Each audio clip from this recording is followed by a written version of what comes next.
Hello friends, जय हिंद। तो स्वागत है आपका अपना यूट्यूब चैनल एजुकेशनल नॉलेज में। कैसे हैं आप सब दोस्तों? उम्मीद करते हैं कि अच्छे होंगे, मस्त होंगे। तो चलिए शुरू करते हैं आज का क्लास। आज का हमारा जो क्लास है भूगोल का 7वां अध्याय देखेंगे। 7वां और ये आखिरी अध्याय होगा कक्षा 10 का भूगोल वाले जो भी पोर्शंस हैं वहां से ये 7वां अध्याय जो है राष्ट्रीय अर्थव्यवस्था की जीवन रेखाएं, और ये हमारा आखिरी चैप्टर है। इसके बाद हमारा शुरू होगा नागरिक शास्त्र। पहला क्वेश्चन है, पाइपलाइन परिवहन किस प्रकार का परिवहन है? स्थल परिवहन है। ये कैसा परिवहन है? स्थल। जल परिवहन अलग होता है, वायु परिवहन अलग होता है। परिवहन का मतलब होता है जो एक स्थान से दूसरे स्थान लाने ले जाने का कार्य करता है, उसे हम क्या कहते हैं? परिवहन कहते हैं। राज्य राजमार्ग, स्टेट हाईवेज का निर्माण और देख रेख कौन करता है? लोक निर्माण विभाग। आप लोग देखे भी होंगे सड़कों पर, रोडों सड़क या रोड के किनारे लिखा रहता है लोक निर्माण विभाग का बोर्ड भी लगा होता है। स्वर्णिम चतुर्भुज महाराजमार्ग उत्तर दक्षिण गलियारा जोड़ता है किसको? श्रीनगर और कन्याकुमारी को।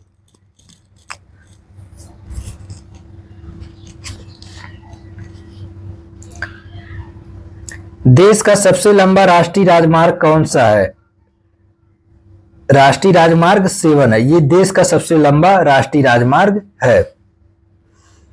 राष्ट्रीय राजमार्ग 1 किन शहरों को जोड़ता है? दिल्ली से अमृतसर को जोड़ने का कार्य करता है। राष्ट्रीय अर्थव्यवस्था में किस परिवहन साधन का सबसे ज्यादा महत्व है? रेल परिवहन। यानी भारत में देखा जाए तो अर्थव्यवस्था का सबसे बड़ा जो परिवहन माध्यम है वह रेल परिवहन है।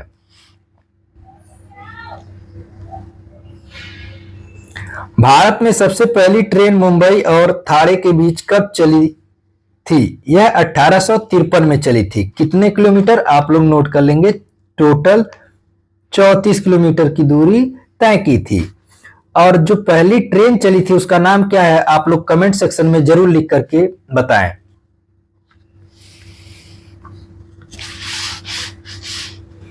राष्ट्रीय राजमार्ग 1 किस नदी यानी प्रथम किस नदी से संचालित है? गंगा नदी। देश का करीब 95% विदेशी व्यापार किस परिवहन के जरिए होता है? जल परिवहन के जरिए होता है। यानी भारत में जितना भी व्यापार, विदेशी व्यापार होता है वह सबसे ज्यादा किस माध्यम से होता है? जल परिवहन माध्यम से होता है। यानी सामानों का आदान प्रदान, लाने ले जाने का जो माध्यम है सबसे ज्यादा वो क्या है? जल परिवहन। भारत का सबसे प्राचीन कृत्रिम पंतन है चेन्नई पंतन। चलिए दोस्तों, इस चैप्टर से जो भी हमारे ऑब्जेक्टिव प्रश्न बनने लायक थे उसको हमने बनाया था। अब देखते हैं अति लघु उत्तरीय प्रश्न। छोटे छोटे प्रश्न हैं, इन्हें भी देखेंगे और समझेंगे।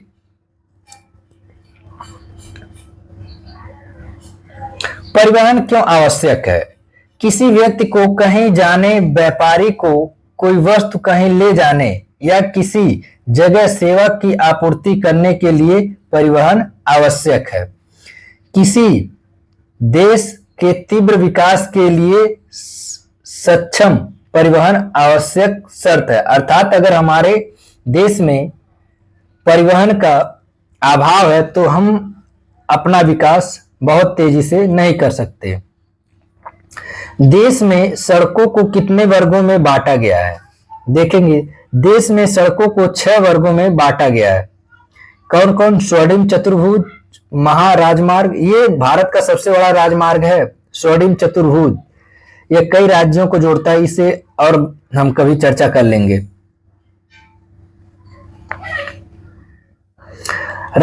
राष्ट्रीय राजमार्ग, राज्य राजमार्ग, जिला मार्ग, अन्य सड़कें और सीमांत सड़कें।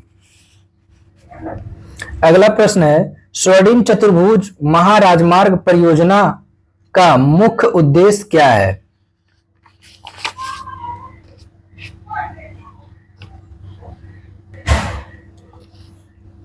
इस परियोजना का मुख्य उद्देश्य 10 लाख से ज्यादा जनसंख्या वाले महानगरों, मेगा सिटीज के बीच की दूरी व परिवहन समय को न्यूनतम करना, अर्थात उनके बीच सड़कों का विकास करना ताकि उनकी दूरी कम हो जाए।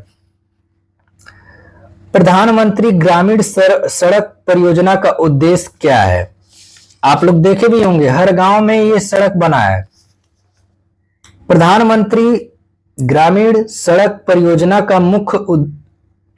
का मुख्य उद्देश्य देश के प्रत्येक गांव को पक्की सड़क के जरिए शहरों से जोड़ने का है। अर्थात प्रधानमंत्री ग्रामीण सड़क परियोजना देखे होंगे, हर जगह जहां पक्की रोड शुरू होती है वहां एक बोर्ड लगाया गया होगा और ये लिखा जाता है प्रधानमंत्री ग्रामीण सड़क परियोजना। तो इसका उद्देश्य यही है, हर गांव को एक अच्छे पक्की सड़क से शहरों को जोड़ा जाए, अर्थात आने जाने के लिए यह सुलभ हो, संसाधनों का विकास हो।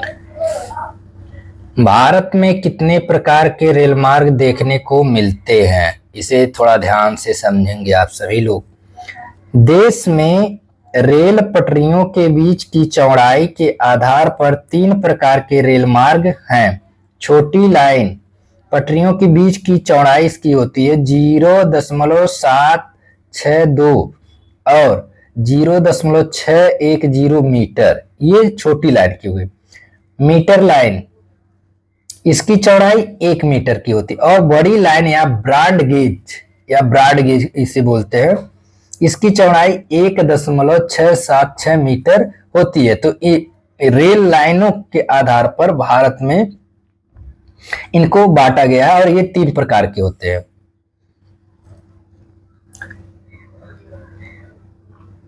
अंतर्राष्ट्रीय व्यापार किसे कहते हैं?